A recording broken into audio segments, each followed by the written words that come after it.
পরম করুণাময় মহান সৃষ্টিকর্তার নামে শুরু করছি। আসসালামু আলাইকুম। সকলে নিশ্চয়ই ভালো আছেন। আমি ডাক্তার মোহাম্মদ আসাদুজ্জামান আখন্দ, স্বাগত। আজ আমরা মানুষের হার্ট বা হৃৎপিণ্ড কীভাবে কাজ করে থাকে সে বিষয়ে কথা বলবো।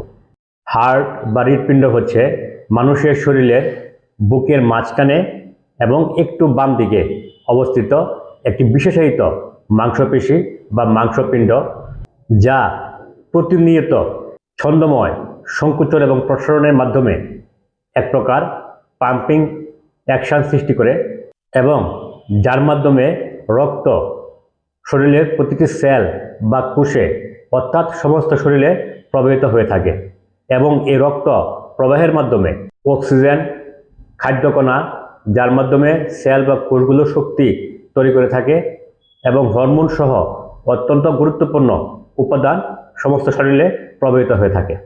একজন পূর্ণাঙ্গ বয়স্ক মানুষের শরীরে 5 থেকে 6 লিটার রক্ত থাকে এবং হার্ট স্বাভাবিক অবস্থায় প্রতি মিনিটে 60 থেকে 90 বার অথবা 60 থেকে 100 বার পাম্পিং অ্যাকশন করে থাকে, আমরা যেটাকে হার্টবিট বলে থাকি। এবং এই হার্টবিট আমরা মানুষের হাতে পালস মেপে নির্ণয় করতে পারি। একটি মানুষের হার্ট কীভাবে কাজ করে থাকে এখন আমরা সেই বিষয়টি দেখব।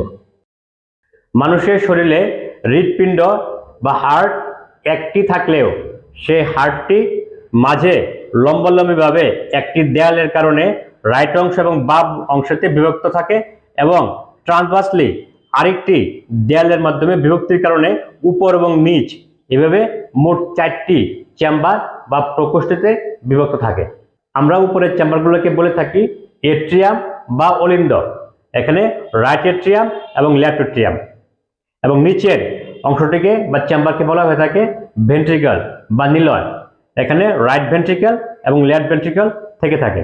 প্রথমে উপরের চেম্বার বা এট্রিয়ামগুলো ডাইলেটেশন বা যখন সম্প্রসারিত হয়ে থাকে তখন বাহির থেকে রক্ত হার্টের এই এট্রিয়ামে এসে জমা হয়ে থাকে এবং এট্রিয়ামগুলো যখন চুপসে যায় বা কন্ট্রাকশন করে তখন রক্তটি ভেন্ট্রিকলের দিকে যায়। ওই মুহূর্তে ভেন্ট্রিকলগুলো সম্প্রসারণ হয়ে থাকে। আবার ভেন্ট্রিকল যখন কন্ট্রাকশন করে তখন রক্তটি সমস্ত শরীরে ছড়ায়। এখানে উল্লেখ্য যে রাইট এট্রিয়াম থেকে যখন রক্তটি রাইট ভেন্ট্রিকলে যায়, এখানে একটি দরজা বা গেট থাকে, সেই গেটে ভাল্ব থাকে। এই ভাল্বগুলো রক্তকে একমুখী প্রবাহ নিশ্চিত করে থাকে, অর্থাৎ এট্রিয়াম থেকে রক্তটি ভেন্ট্রিকলে আসে কিন্তু ভেন্ট্রিকল থেকে উপরে এট্রিয়ামে যেতে পারে না। ঠিক তেমনি লেফট এট্রিয়াম থেকে যখন রক্তটি লেফট ভেন্ট্রিকলে আসে তখন একটি ভাল্ব থাকে, সেই ভাল্বগুলোর কারণে রক্তটি একবার ভেন্ট্রিকলে আসলে পরে উপরে এট্রিয়ামে আর যেতে পারে না। এগুলো হচ্ছে ভাল্বের কাজ, অর্থাৎ ভাল্বগুলোর কাজ হচ্ছে রক্তের একমুখী প্রবাহ নিশ্চিত করা। প্রথমে যখন এট্রিয়াম বা রাইট এট্রিয়াম প্রসারিত হয়ে থাকে বা ডাইলেশন হয়ে থাকে তখন সমস্ত শরীর থেকে রক্ত বড় বড় শিরার মাধ্যমে রাইট এট্রিয়ামে আসে এবং এই রক্তটি কার্বন ডাইঅক্সাইড সমৃদ্ধ থাকে।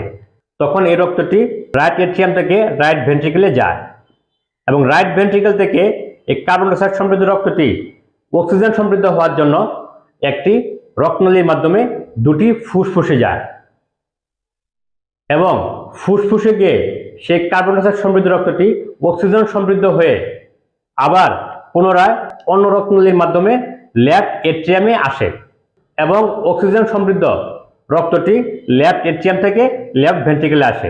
তখন সেই অক্সিজেন সমৃদ্ধ রক্ত লেফট ভেন্ট্রিকল থেকে ধমনী বা অ্যাওর্টার মাধ্যমে সমস্ত শরীরে ছড়িয়ে পড়ে এবং রক্তটি সেলে গিয়ে অক্সিজেনটি ব্যবহৃত হয়ে সেল থেকে কার্বন ডাইঅক্সাইড সমৃদ্ধ রক্তটি আবারও পুনরায় রাইট এট্রিয়ামে আসে।